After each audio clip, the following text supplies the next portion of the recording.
Well, come on, Luciano Mm. Rosserati, give it to us. Me.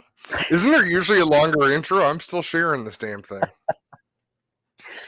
I said, why don't you start the show like that? You said, well, come on, Yeah, you must know more than one Bugs Bunny opera line.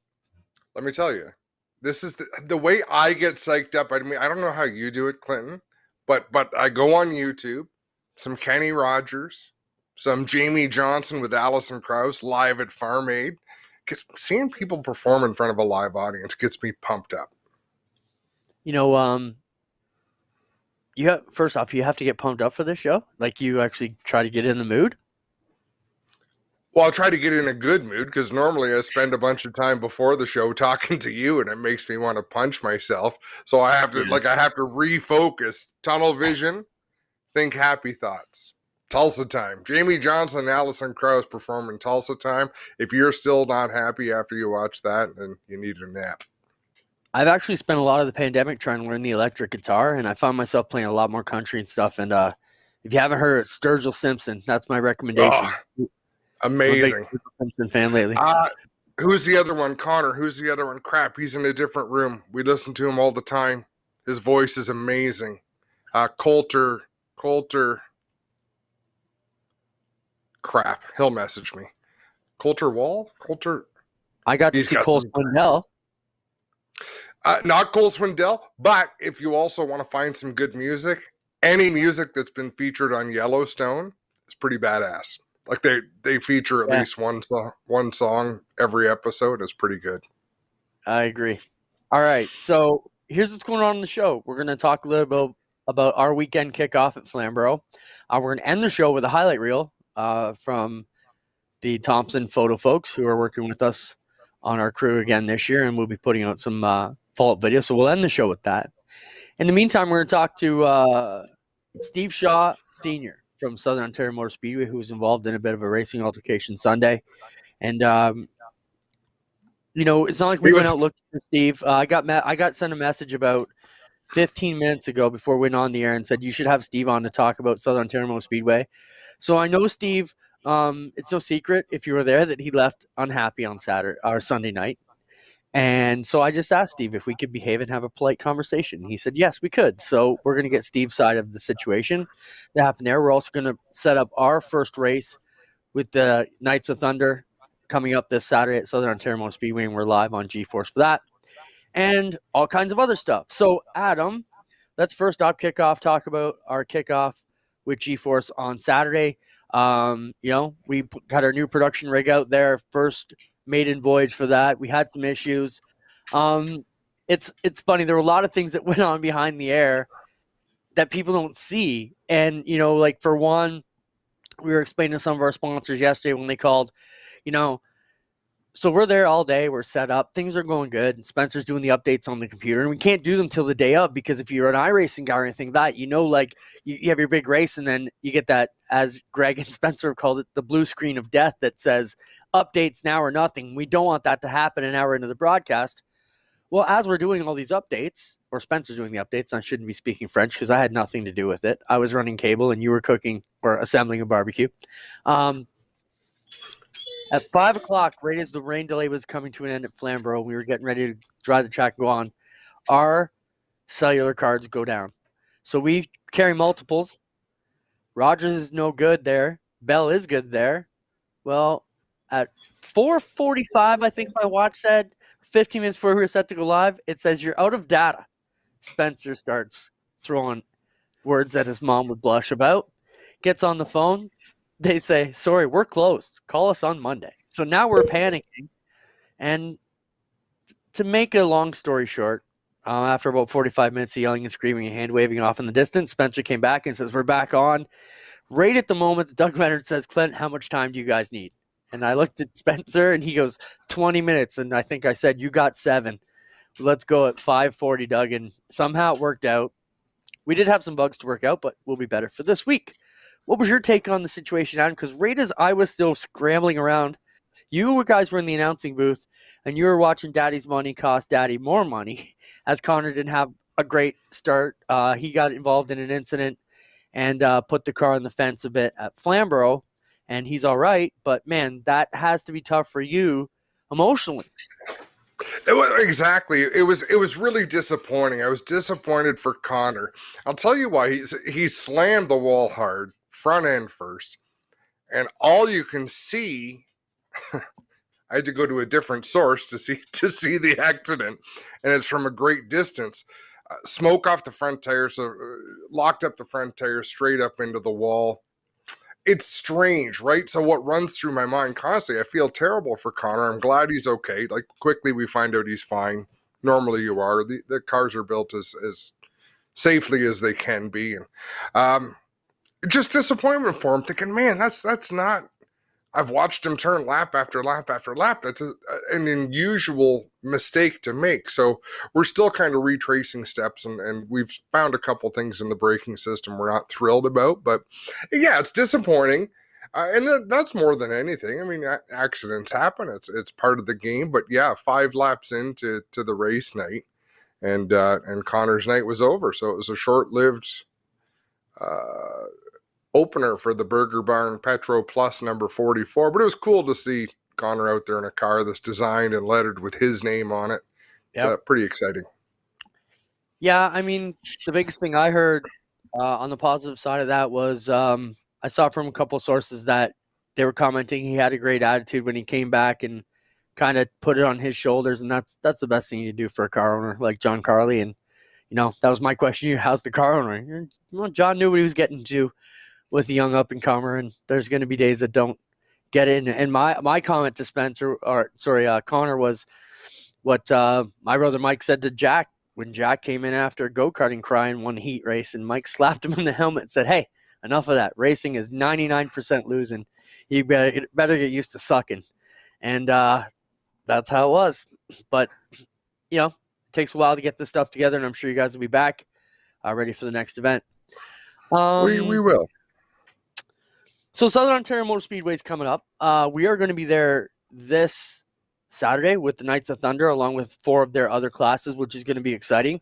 The link is already up on G4, so if you want to click on that, you'll get a reminder when we come live if you're already following it.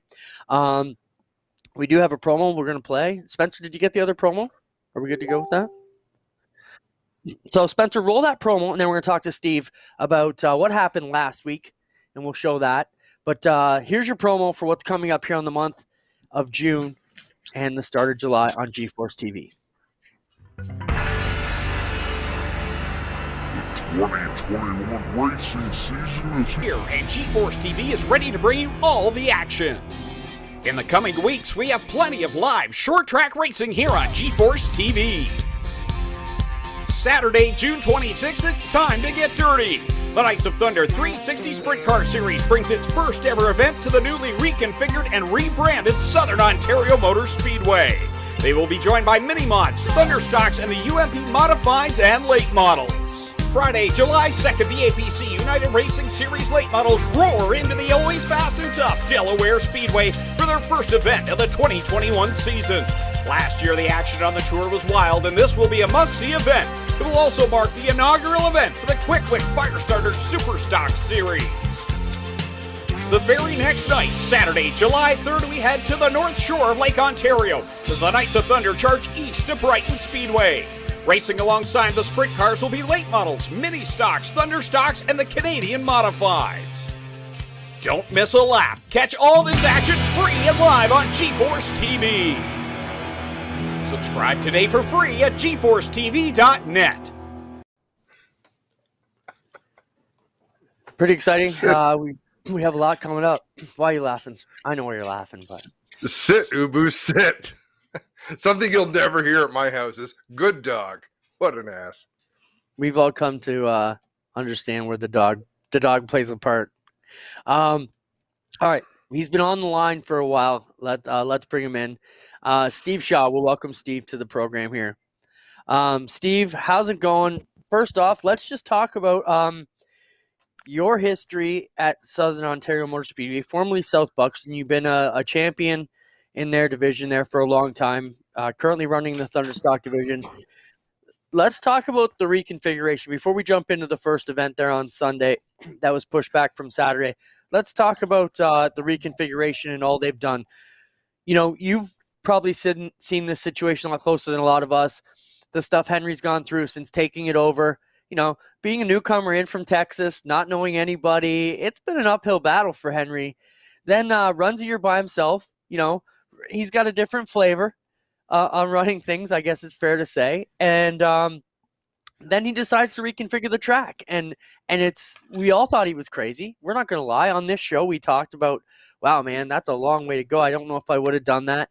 The pandemic kind of helps him with some timing, like the rain out helped us, or the rain delay helped us on Saturday. And here we are. He makes the deadlines. Everything's ready to go. Your impressions of what's going on, Steve, the improvements, the new form, let's call it the layout of the speedway, the lighting, how's that coming down for the hometowners who've been in that track for a long time? What's your thoughts? Oh, Henry's done a great job, but to be quite honest with you, Henry bought that track with the intent to do exactly what he did. I mean, it's a lot cheaper to buy an existing track and build a new one. I mean, you just can't buy a piece of property somewhere and start building a track. We see what's going on in Fort Erie and places like that. So that was his plan right from the start. And he's done a great job. I mean, the place is phenomenal. I mean, it's the lighting. I mean, we practiced in the lights. We weren't racing in the lights Sunday, but it was amazing. I mean, the track's lit up. You can see everything. It's great.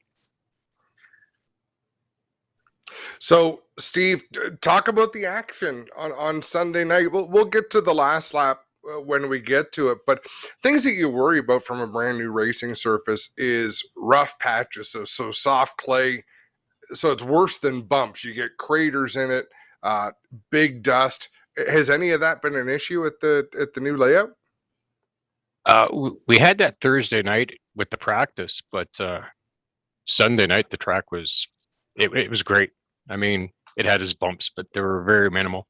So I mean, it really held together good. Steve, is it as wide as it looks? Like, are most guys still running the bottom, or are guys up against that fence and really pushing the full width of this track yet? Not yet. It's all bottom both ends. I mean, it's driving it just like the old track, really. I mean, it's got new clay on it, but the clay around here is all the same. So I mean, the clay here is the same as clay over there. So when he took clay from here and put it on there, it was the same clay that was always on there. It's kind of abrasive, but it's got lots of grip. Nobody was running the bottom, and that's where everybody ran all night. It'll go to the top someday, but not right yet. Yeah, well, and sprint cars may do that. Sprint cars may widen it out a little bit. Late models should as well. So it's kind of a dirt racers. You're a special breed, Steve. If you don't like the way things are going on the bottom, someone is going to venture out to other grooves and keep on working it until they can make a pass. Always moving around. Steve, let's talk about before we get into the incident there on Sunday, because we know we're going to get to that. But it's just I think we value having a veteran like you on, because you can bring so many different things to what we've been trying to validate and promote. What I'm leading to is the ODCC and the common rules here with these 5 tracks. We see gentlemen like yourself and your son going out and or I should say sons going out and racing. Or is it son? Clear me up. Is it one son or 2 sons? Son and a nephew? I've got 3 of them doing it. Okay, so let's just call it the Chalk Land. So you guys have been able now to venture out to places like Merrittville and Humberstone and Ohsweken, and we see a lot of our guys from our end of the woods going west now down to Southern Ontario Motor Speedway to test the waters. The ODCC rules have really done a great thing. I mean, right? It's helped this division be stronger. and as you guys being included into this, is it a good thing for the Southern Ontario Motor Speedway guys? It is. I just don't know if they know that yet. Like, I got into this all because of the duel on the dirt. I loved that format back in 2015. A buddy of mine grabbed me 2 cars to start building, and we got it ready for 2016. And our whole intent was to just run Merrittville. And then Sherry asked me to bring some guys down for the shootout, and we had 15 cars show up. And it went green to checker with no cautions. And she said, we got to do this again next year. So she gave me 3 dates to get guys to come, and we were at 3 nights in 2017, and they started the 2018 with the class, and we just copied it and pasted Oshwegen's rules. Yeah, that's one time. This is one time when you encourage plagiarism, right? Take something that you see as good and use it somewhere else. It's not stealing. It's actually making the racing world better. Not saying that Oshwegen had it right, but Oshwegen had the numbers, right? Merrittville had the numbers. So take the rule book that they're running, plunk it right on top of the South Buxton at the time, Southern Ontario Motor Speedway, and right away you can organize special events that people will actually show up to. And I, for one, am against rule changes. These rules are perfect the way they are, and I hate the off season when we start talking about rule changes, because a little change doesn't make a difference, but it's like playing Chinga. Sooner or later, it's going to fall. Steve, let's go back to the biggest rule change that a lot of guys in that class, or the perception that it needs, is to go away from the original OEM style bodies. You know, we hear that you can't find them anymore. Is that the case? To me, it just doesn't seem like it's an issue. If you look around, you're going to find them. You can still buy them brand new from remanufactured. If they're more expensive, but are the bodies an issue? Or are we still going to be good in that department for 5 more years? I don't know about 5 years, but next couple of years, yeah, we're fine, I think. But I think the majority of the guys want to go with like the new style Camaro nose piece and a little more aluminum. I mean, you look at some of the pictures of the street stocks down in the States, and they still look like street stocks. They don't look like late models. No, but some of them look horrible. Oh man, I was watching some street stock type racing. I think it was from Boone, Iowa, which is a place I have a lot of respect for, and their street stocks look like the bodies were cut with axes. That's just a bad fabricator, I think. Guys, Yeah.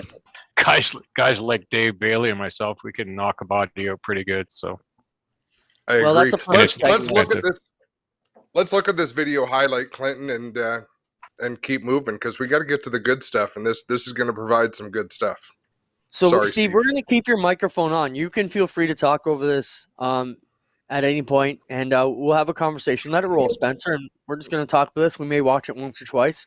So set this up. You're leading here at the end. You got Bailey there. You got Zach Bleach, and I think that's Chris Hale? Hale, yes. Sorry. Chris Hale. Chris Hale, yeah. Yeah. So, that was the finish coming right here. Okay, so play the whole thing again, Spencer, after the crash. Okay, let's watch it all again. So here you are. You've just taken the white flag on the restart. Now, there was some controversy online. Was it the white flag? Was it the check flag? What's your impression of this? Are you coming to the white, or are you coming to the checkered, Steve? In your mind. We're coming to the white. Okay. Okay. Yeah, we're hooked right here. There's nothing we can do, either one of us. Yeah. He lets off, Yeah. then I let off. He lets off, then I let off. It's just two dogs going for the same bone. Roll it So again, Spencer, while we talk, though. the racers kept on going. So this is 2 to go. Steve leading on Yeah, it was turn green, number white. 2. That's gotcha. Is green, white, So checker, coming to the green, white white. checker. We just took the green. Coming to the white. So I guess what the focus is here. So there's the white flag, and the rest of the field carries on. You see Bleach goes by, Hale goes by, one of your boys in third.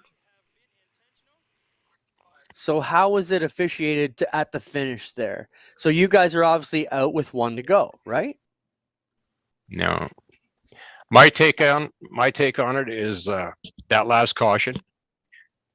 He started waving the caution flag after Dave and I come out of turn 4 for the checker flag. So in my eyes, it should have been both flags. That was, under caution. Everybody had already taken the white flag, and then they did that. So that's my call on it.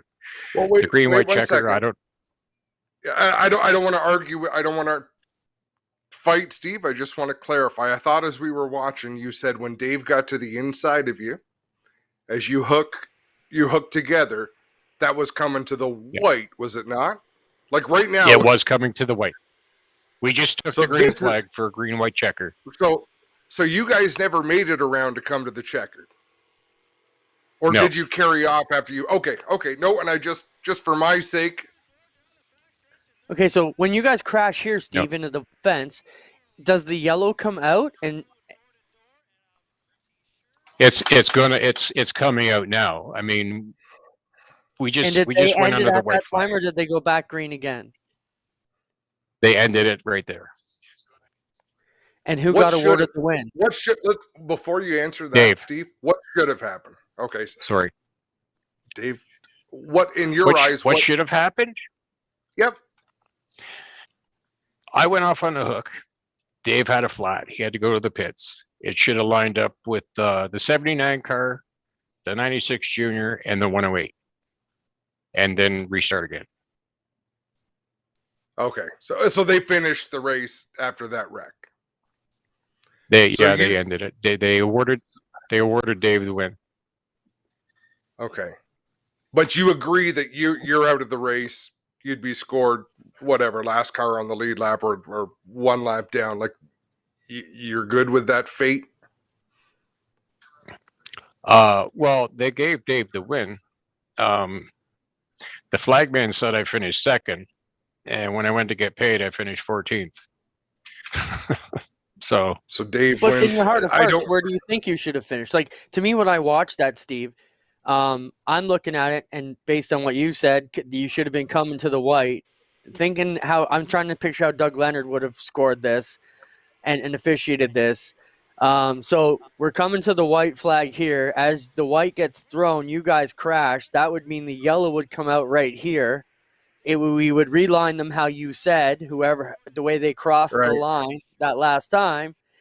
You Right. and Dave would both be 13th and 14th. Like you said, you had to go off on the hook, so he should have been scored ahead of you at the back of the lead lap, if I could say Correct. that correctly. With And an then- opportunity to restart, Yes, or right? And he's if not- you could have made not. repairs, But right? If Bailey you could have made yes. repairs, yeah. So then there should have been a one lap dash to the finish, because I'm just saying how we would have done our weekend, because we wouldn't throw another 2 laps in just to get a green white checkered. We've done green and white together, 1 lap blast to the finish, and it would come down to those 3 guys. So yeah, I was just a little confused on the finishing. Again, we're not trying to throw the Southern Ontario Motor Folks Speedway under the bus. I think everybody understands that they're still trying to work out the bugs, and this is what you and I talked about, Steve. We're not out here to slam the Speedway. No. We definitely want it to be we want it to flourish, and it's going to be amazing as we get into things in the future here. So go ahead, Adam. Clint, can I want to cut you off. This is what I love about what we do. So I'm sure if people tuned into what we do and say, who are these idiots? Because it's not a polished show, but I just got a text message from Dave Bailey. I'm not afraid. Obviously, he says what Steve was saying was that last restart never should have happened because they were coming out of 4 to the checkered flag previously. So before the previous caution came out. Okay. So thankfully, Dave Bailey, who's watching, sorry, Dave, if you didn't want me to say that, but don't text me if you don't want me to. So just let me stop you now, Adam. So yeah. Steve, that meant if they had not have restarted the race because it should have come out the previous yellow, that would have made you the winner, Bailey second. Is that what we're understanding by the way you guys restarted? That's how it would have happened, yeah. Got you. Okay. It's so good to get your perspective, Dave Bailey's perspective. I know the bleachers felt like they should have had a piece of the win too, but it seems like Dave should have gone. Dave should have gone to the back. I feel bad, Steve. You should have gone to the back. Like if that last restart happened, and it did, the two of you should have been at the end of the lead lap, and they either restart the race with Chris Hale out front and bleach and the next Shaw, or they call the race right there. But either it seems very odd to me that one of you is at one end of the field and one is in victory lane. But it is confusing because I don't know who finished second. Steve, let me ask you a question. Let's put this beyond. So, obviously, a tough situation for you. Not the way you wanted to kick off your your championship chase at the new configuration, but I'm confident you'll bounce back. Let's talk about what happens in the pits later between you and Bailey, because my first impressions of it as a fan watching, I'm thinking, oh man, they're not going to be happy. It looked to me like Bailey might have been able to lift, and Dave, if you're watching, not throwing shade, just it looked like, he carried you up into the fence. What was the talk after? What happened between you and Dave post crash? Oh, we were, I think Dave said something like when we're climbing out of the cars, or cars are piled in the walls, and he said, "Too bad there wasn't any fans here." He says that was an awesome race. I mean, that's what Dave would say, and I agreed with him. So yeah, if I may, Clint, and I'm not driving these cars, but I've been around both of these fellas. I'd have done the same thing if I was either of them, right? It's the end of the race. Steve, like you said, you lift for a second to try to separate, but you're getting back on the gas because you're not anticipating a crash. I would imagine if you're driving the car, you're thinking, okay, we can still come out of this and race for a win, right? So it didn't look like there was any malice there.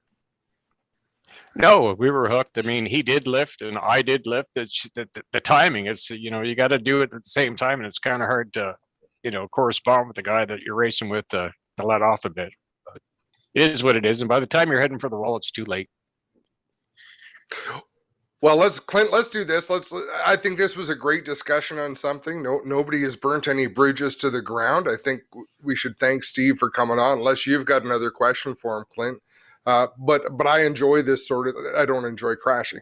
I enjoy breaking down things that happen on the racetrack with a little bit of common sense and logic, even when we don't agree with calls that are made. No, I'm with you. I think, Steve, you've handled this situation with a lot of class, and you've done the Speedway a great justice tonight by not coming out and burying them, because, as you know, like you said earlier, Henry's put a lot of effort into rebuilding this place for the last 3 or 4 years, and I think Blood, sweat, and tears. Yeah. Yep. We followed a lot of the tribulations, like, even stuff, just trying to get the permits to get it all done. And man, it's good to see him get it done. We are excited to come out. I can tell you, our production crew, super pumped. Spencer the Wizard is excited about all the new lighting. I see they brought in Donald from Ablaze to put up some the LED lighting like Schweeken's got on the fence, which is going to look awesome at night. We're going to help them get it together. And if we don't tear it down, folks, we're going to have another great track. You can look forward to these two and many, many more duking it out at Southern Ontario Motor Speedway, Merrittville Speedway, Humberstone Speedway, Brighton Speedway, hopefully Schweeken Speedway, and right here on GeForce TV. So that's one of the benefits we get. We get to watch the excitement that happens in Southwestern Ontario and chase it down to the eastern part of Ontario. So, Steve, thank you for that, and we look forward to seeing you on the racetrack. Yeah, look forward to seeing you guys too. And Dave and I will be going head-to-head this week at Merrittville. All right. Thanks, Steve. We'll talk to you soon. Thanks for coming on. Always good, Adam. We can get a side like that. Like I said before, I was like, Steve, can we behave and not cause grief? Because that's not what we're looking to do. We're trying to have a good discussion, and I think we did it. And people need to understand when you're watching this, it's a little bit different than when you listen to live radio or watch live TV. That half-second delay makes it really hard to have a fluid conversation. People almost have to kind of talk over, you know what I mean? Talk over each other, interrupt each other. You wouldn't get that with some forms of media, but with the internet, there's that little delay. That's just how she goes. But that was a great conversation. I enjoy Steve Shaw.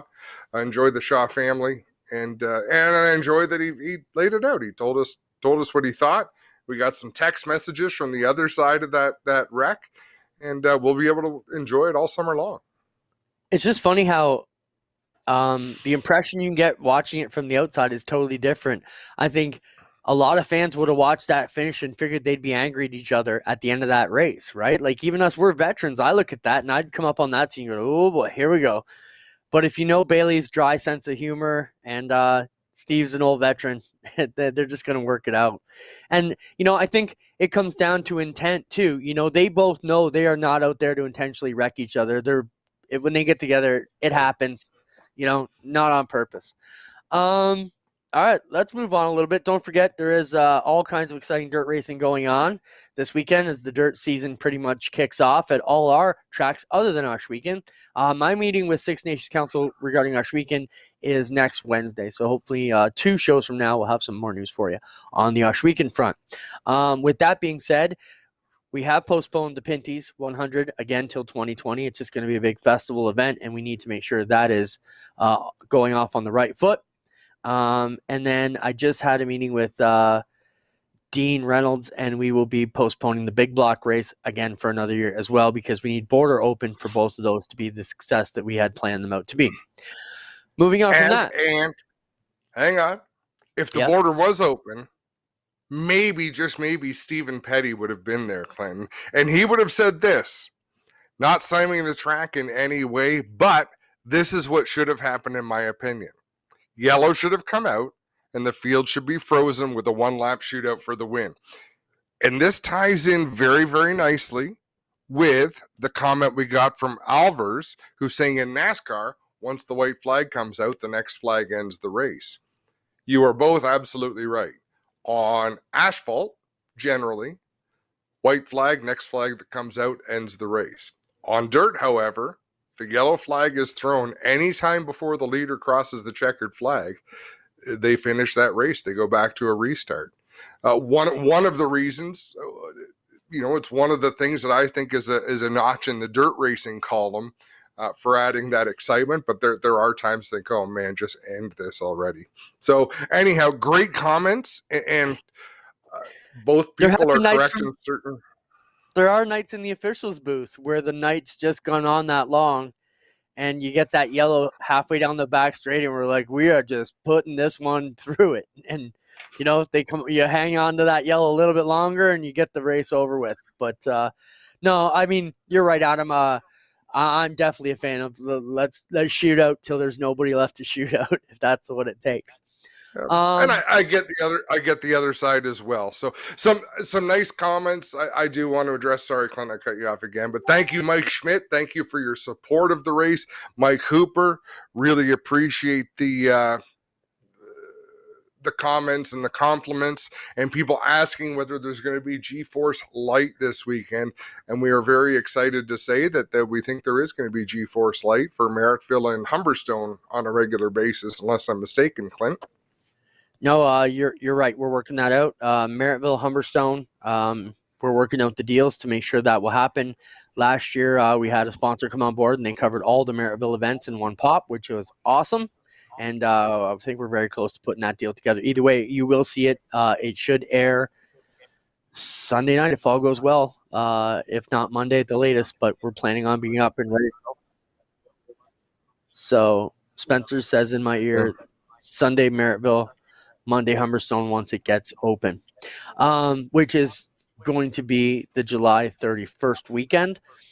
Putting the final details together that I was talking to her yesterday. He's just getting all ready to go with that announcement in the coming days. So Humberstone is coming together with a whole revamp. Adam, they've redone the outside of the tower. A lot of stuff has been fixed up there. Improved sound system, improved lighting, improved pits. It's going to be exciting.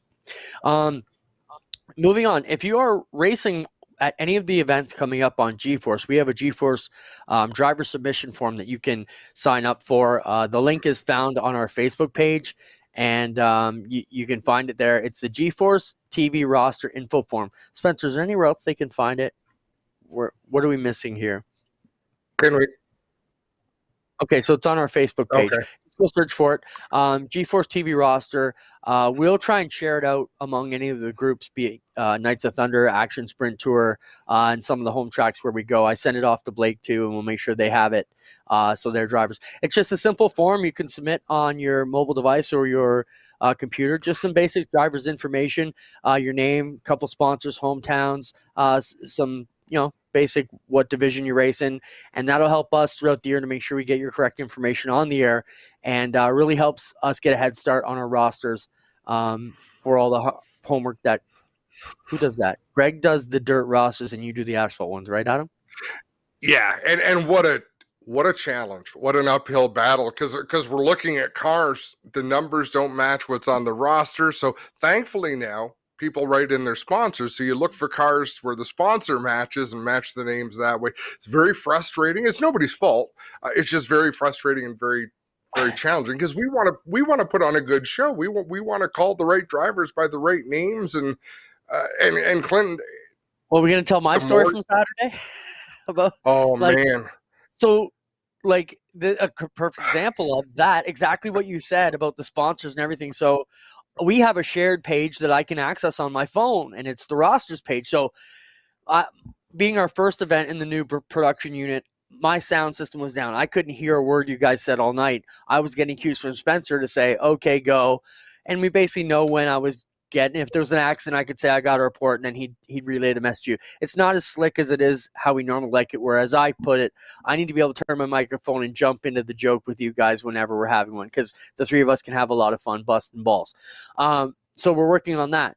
Well, I'm looking at my rosters like a studious, good little student, and I'm like, okay, I'm studying everything. I'm like, I'm going to be on the ball.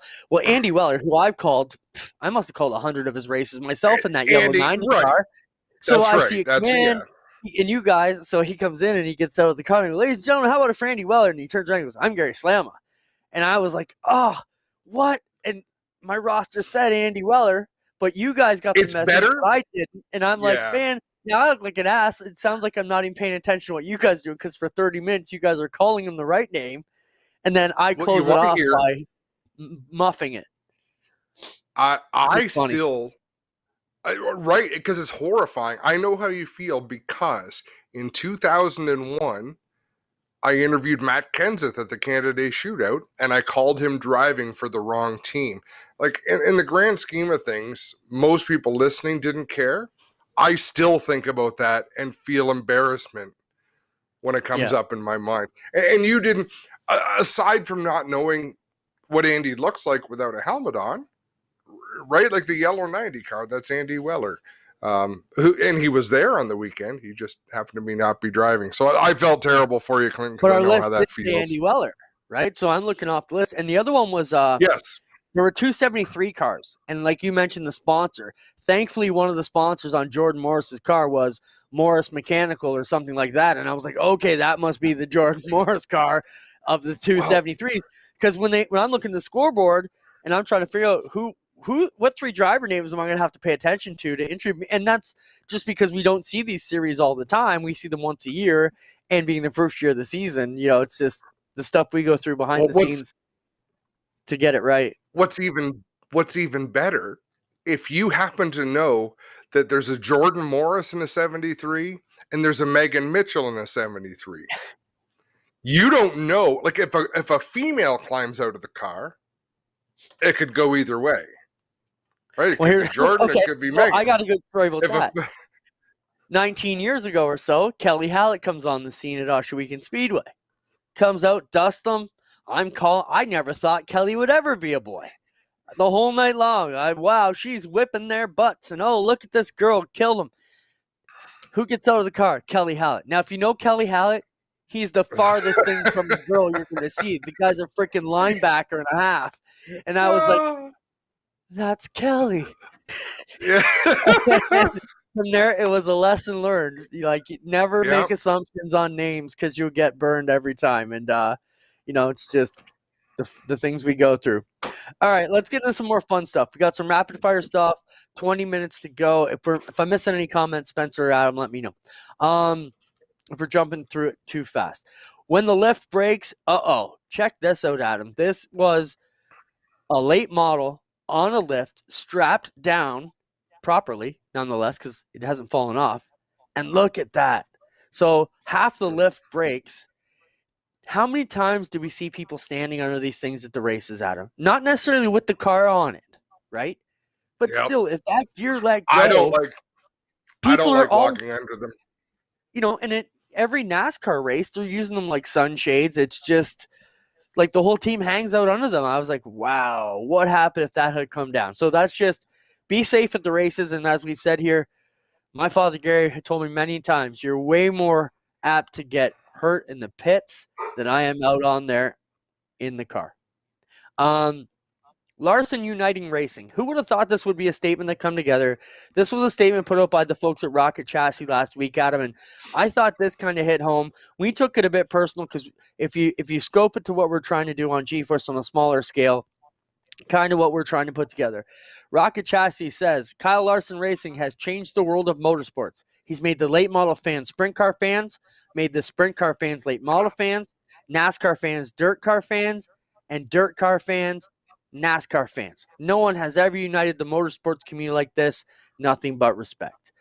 I think that is such a true statement, Adam. It's kind of a lot what we called cross-pollination last year here when we started talking about what we were going to do on G-Force. And that was our mission from last October, to put out some quality racing every Saturday in the summer, whether it be dirt or the APC late models or Flamborough or wherever we're going. So, what do you want to say to that statement about Kyle Larson? He was such a polarizing figure last year as a dividing factor. Now, wow. And the performance is killing me. There's so many things. If everything was normal, if Kyle Larson had never made a terrible mistake, a terrible error in judgment, he'd still be one of the greatest race car drivers in the world. People love a comeback story, Clinton, and he did what was asked of him. And if he wanted to get back to the NASCAR community, he had to do certain things, and I think he was willing to do them. It's just a beautiful story of someone who has paid the price. Never ever that I heard did he say publicly that anything was unfair. He just goes about his business, wins races. It has made him very relatable, very human, and the human story is what people are after. It's what they've always been after. Let me ask a question. Because Kyle Larson was what we would call a polite style driver, quiet,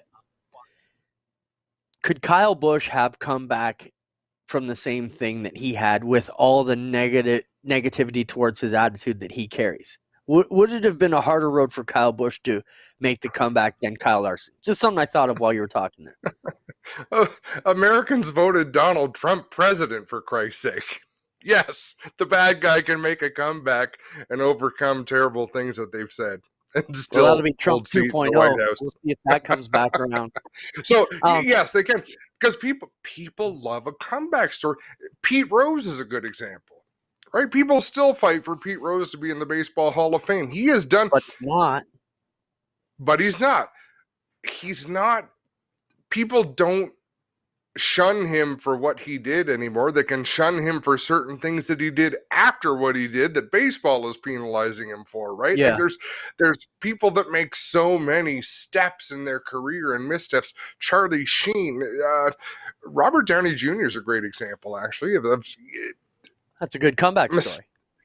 Poor judgment, bad choices, toxic living, toxic statements, and come back and do wonderful things. And I think it really does let people understand. Lets us feel as though, hey, I can relate to that. All right, moving on. NASCAR going electric. This was a story that came out this week with a lot of the manufacturers saying they're going to be going fully electric by 2035. I think Ford just recently said that. Sources say NASCAR is exploring the concept of starting an all-electric campaign series in the coming years as it tries to adapt rapidly to changing automotive markets. What do you think, Adam? I think people have been going to the races for a long, long time, so they didn't have to listen to their loved one yap for 3 hours. They better figure out a way to make these cars make some loud noise, or some of the mystique of going to the races has been gone. I don't get turned on by electric cars, but Clint, I love racing. And if two people can be competitive driving a car, I don't care what's powering it. We have to adapt to change. Change is what created racing, right? Someone building a car and then the next person saying they can do it better. Yeah, I think when I got all philosophical one day and was thinking about self-driving cars and is that going to put racing out of, business? I still think for our lifetime and probably our kids' lifetime, or most of it, you're going to see, at least this is my opinion, race car drivers be the last gladiators. Still these guys actually drive themselves will be the thing we'll be talking about in 10 years. And that'll be it's not computer controlled. These are really human controlled race cars. That's the stuff we're going to be talking about. I still think, we're going to find a way to have combustion style engines, just like there's clubs out there running steam locomotives all over the place. The technology will still be around for those who want to embrace it, even if everybody else has moved to a new, type of technology. But one thing I can say is, if you've ever been in a Tesla, unbelievable. If you've ever been in an electric go-kart, unbelievable. It's just on-off torque, unreal. We'll see how that goes. Just one of the things. Another NASCAR story that came in. LaJoie flags him down. This was a great story about Corey LaJoie. He left a note and one of his flags on a NASCAR fan's property. Can you put it up, Spencer, so I can read the note? So Corey LaJoie, oh boy. He says, I drive by this Harvick flag every day. I brought you a flag in hopes you would change your allegiances to the hometown kid. Corey. I think that's so cool. Knocked on the door, left a note. Imagine coming home and knowing a NASCAR star was at your door and trying to get you to change allegiance because he lives in your hometown. I thought that was a cool story, and made me more of a Corey LaJoie fan today. What's your thoughts on that, Adam? I think it's cool. I wonder if they put the flag up or if it's in the recycling bin. Yeah, I guess it depends how hardcore they were. Harvick fans, I should say. All right, let's move on to another one. Winners pass the test. This takes us to two stories in New York on the dirt circuit. Came out today and yesterday. First off, we'll go to Fonda Speedway. And they had a sportsman winner running well. Someone protested the engine. They took the engine in and show me the statement. Spencer, Fonda Speedway says on Saturday, June 19th, the protest was filed against the engine in the Swagger Factory Apparel Crate 602 Sportsman driven by Cody Clark. The engine was pulled out at the Speedway on Saturday, taken to Hunt's Machine in Schenectady, New York. After an extensive inspection with representatives of both Clark's number 4 team and the protesting team present, the engine was found to be in full compliance with GM specifications. Clark's win is now official, and he will be paid as such. Another story along those same lines, and then we'll discuss it, comes from Ransomville Speedway. Jaron Israel wins 3 races in a row after his third win. After his third win of the season, Friday night, Jaron Israel's motor was pulled and taken out to be put on the dyno to have an extensive inspection. As a result, the engine was found to be full compliance with GM specs. Showtime, Jaron Israel has been officially credited with his third win of the season. Adam, that's how you do a Crate Motors program. For too long, we have assumed that the GM bolts meant you were legal. This is what I'm talking about. This is why we tore all the crates down, 4 of our top running crate sprints to the bare nuts, I can say, and paid for the engine builders to put them back together and seal them for the teams to prove that they were all legit. I love this. What do you think of it? I think it's phenomenal, Clint. You and I, for more than 20 years, have been huge advocates for quality tech inspection. We've often celebrated quality tech inspectors. And furthermore, well done by the racetracks getting this news out. It's going to come up in a segment that I'm going to talk about here shortly, but well done by Ransomville and Fonda, not just for doing this, but publicizing it. Yeah, I absolutely agree with that.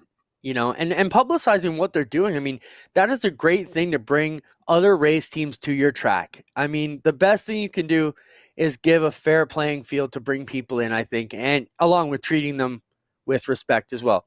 The other point to that is, when you bring all these guys in like that and you start looking at all the different things that can be done to tech these cars, you need to keep on top of these drivers because they're going to keep trying to push the envelope. So by showing that you're willing to spend a bit of investment in keeping the class legal, it's going to help bring it. And I think Mike Miller put it best in a statement, our tech guy who's done a lot of our sprint stuff and was our tech man at Usher Weekend for a long time.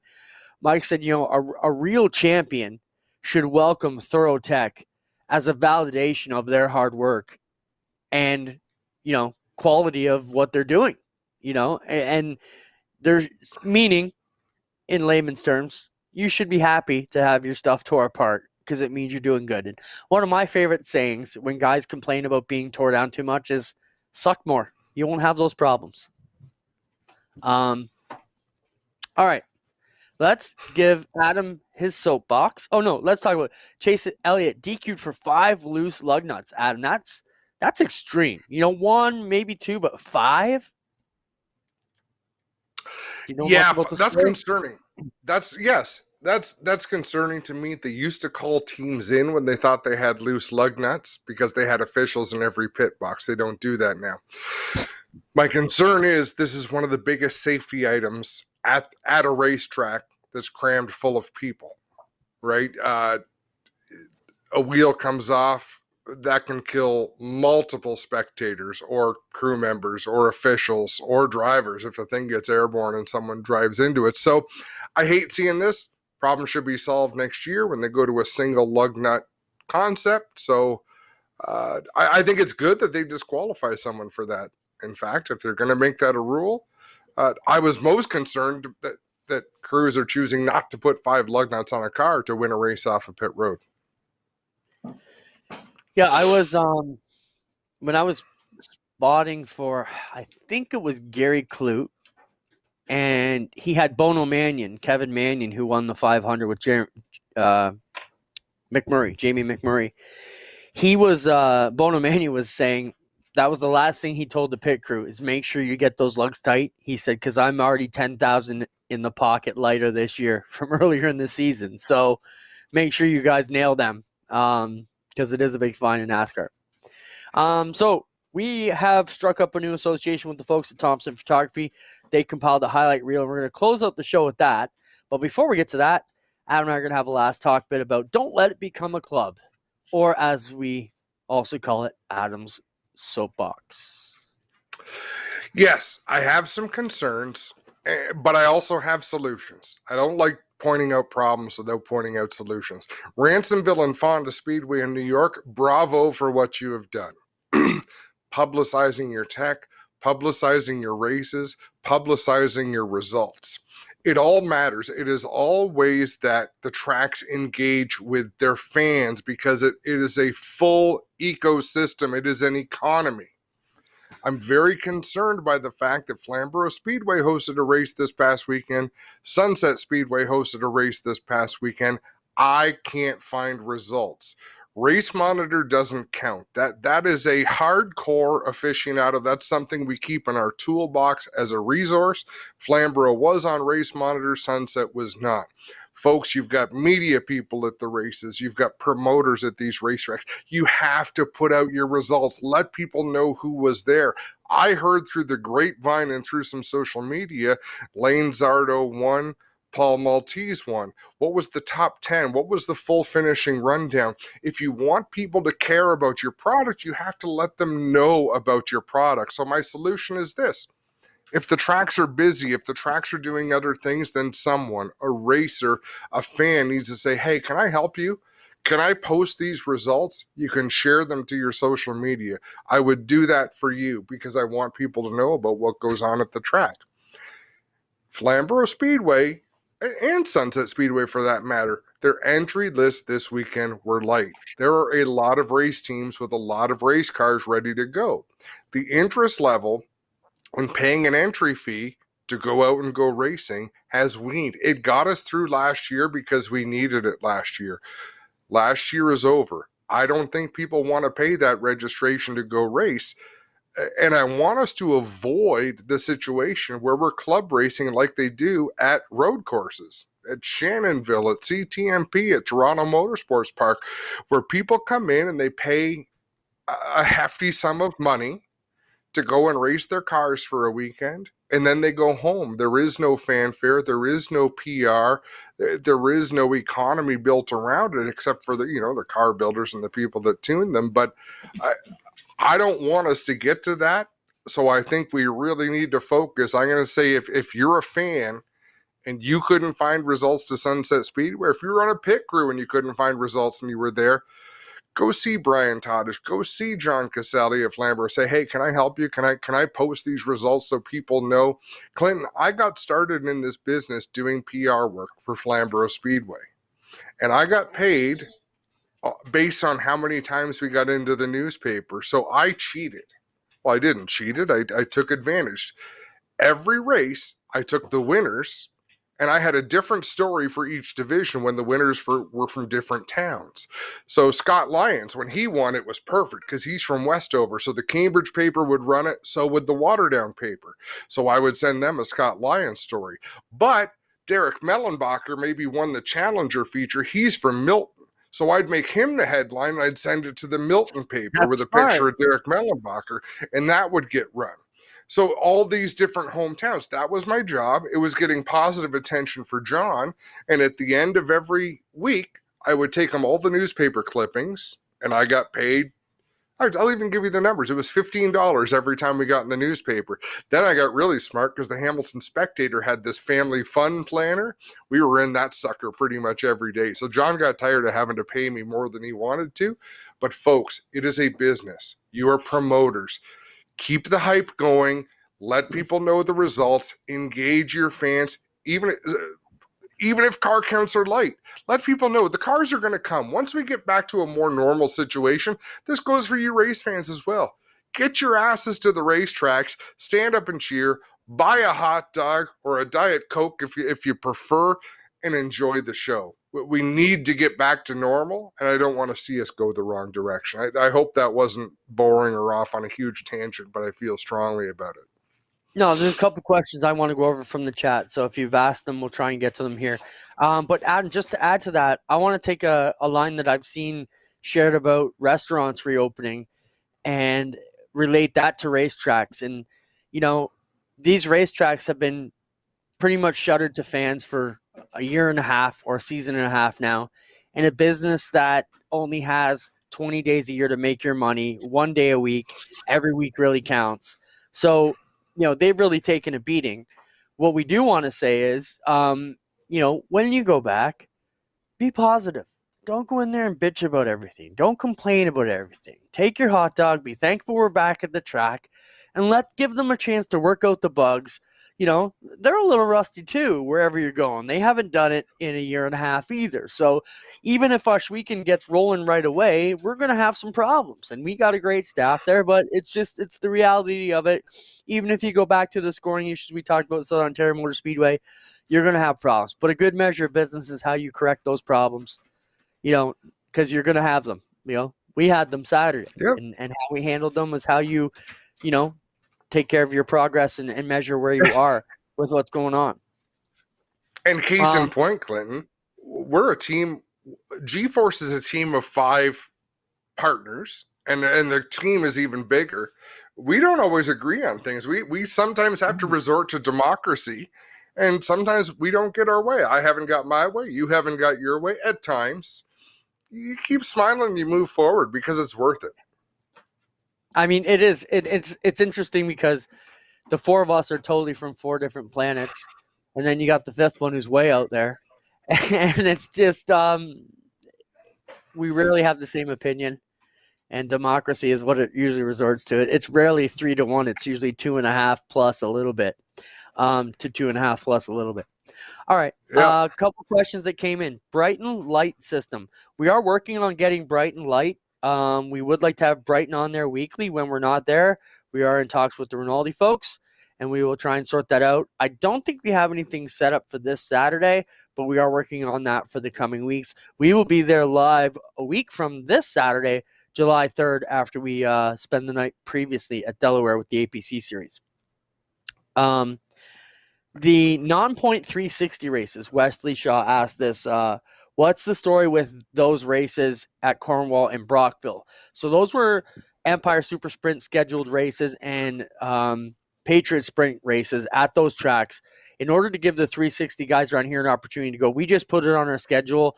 I actually got a call from Raymond Laverne today from Cornwall who asked me, did we want to still run those races? So I'm going to have to do a bit of digging around our guys and say, hey, do you guys still want to drive to Cornwall? How many guys can we get together?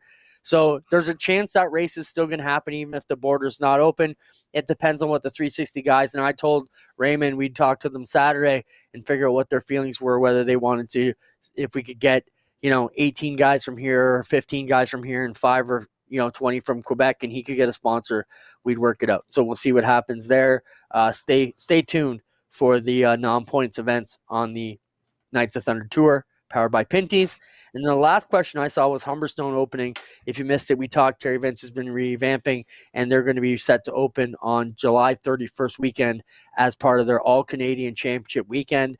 The thoughts around that, I don't want to reveal any of Terry's plans, but the weekend continues to grow, and he's looking to have a real big kickoff to the Humberstone rebranding, reopening. So I think that's about it. Are we missing anything else?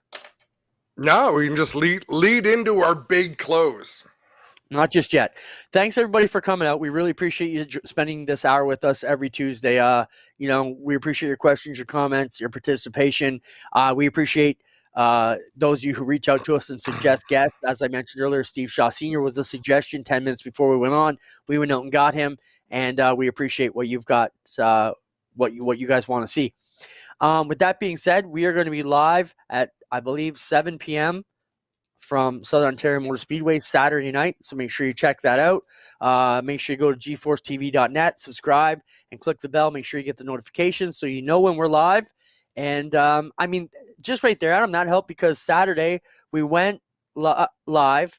Then we were under rain delay. And then Spencer actually kicked it off and restarted the broadcast, and everybody got a notification on their phone to let them know we were going again, which was a great thing. So make sure you have your notification subscription, and totally free, no sign up. Just got to be signed into Google on YouTube. Anything else, Adam? World of Outlaw Sprint Cars hot laps at Houston Speedway are just starting right now. So I've got one screen, I'm looking at you. One screen, I'm looking at Sprint Cars Clinton. In 5 minutes, I promise you, I'm going to be looking exclusively at the sprint cars.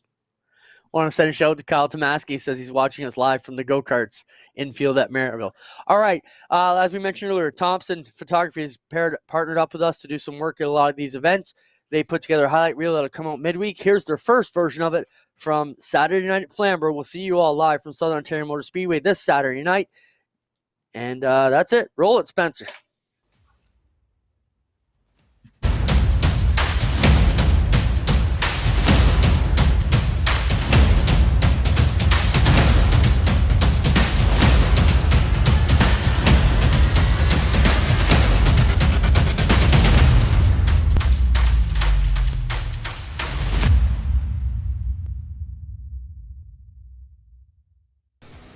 Well, we'll find out who is indeed the fastest car on the track here in a few laps as we get ready for the first green flag of the season. We're underway here at Flamborough as Klotz will lead them down into corner number 1. The battle continues on as, we got one into the wall hard. Connor Ross, the right front, crumpled up on that Burger Barn number 44. Back down in corner number 1.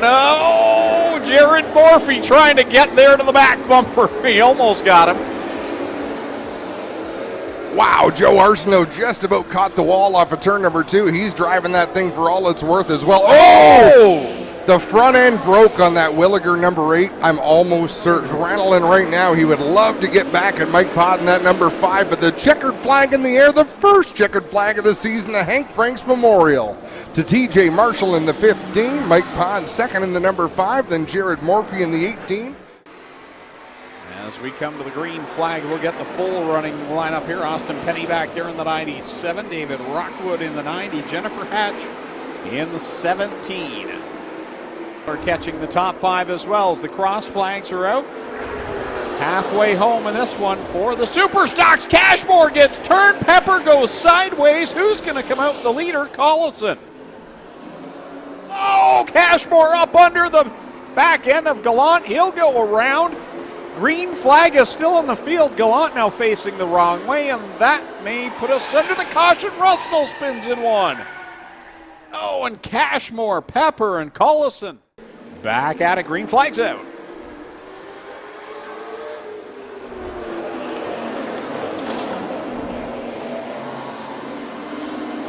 Ryden Lasovich working the outside as Brad Collison hounded the inside of the racetrack through 1 and 2. Couldn't keep his nose under that number 12. White flag is out. Garrett Teemersma up off of turn number 4. That Wave Freight number 17 victorious in race number 1 for the Super Stocks. Cole Quinton also out there in car number 18. The 16 to Mike Thompson. We've got the 77, and we've got 2 up in the wall here on the drop of the green flag. The 77 bring them to the green in the 8. Gilmore on the outside in the 33, and they still get all squirrely. Caitlin Wallace might have lost the steering on that 45 machine. Sean Taylor in the 76 rolls to a stop, and he decides to get going again because both of those cars are out of harm's way. The inside of Pendlebury off of turn number 4. They'll drag race down the front stretch.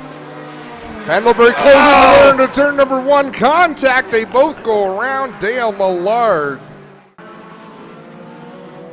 Will Gibbons gets it done. He'll take the win. Dale Millard second. Cole Quinton comes home with a top 3 finish. Is it Morris going early, or is it Mitchell holding back too far? I'm not sure. Like that's a good question. That's a fair question. And if they crash and we see another restart, I'll give you my impression. And coming to the checkered flag, Gary Slamma going to take the pure stock victory. Coming home in second is going to be Jordan Morris. The sounds of these race cars, courtesy of Quick Fire Starters.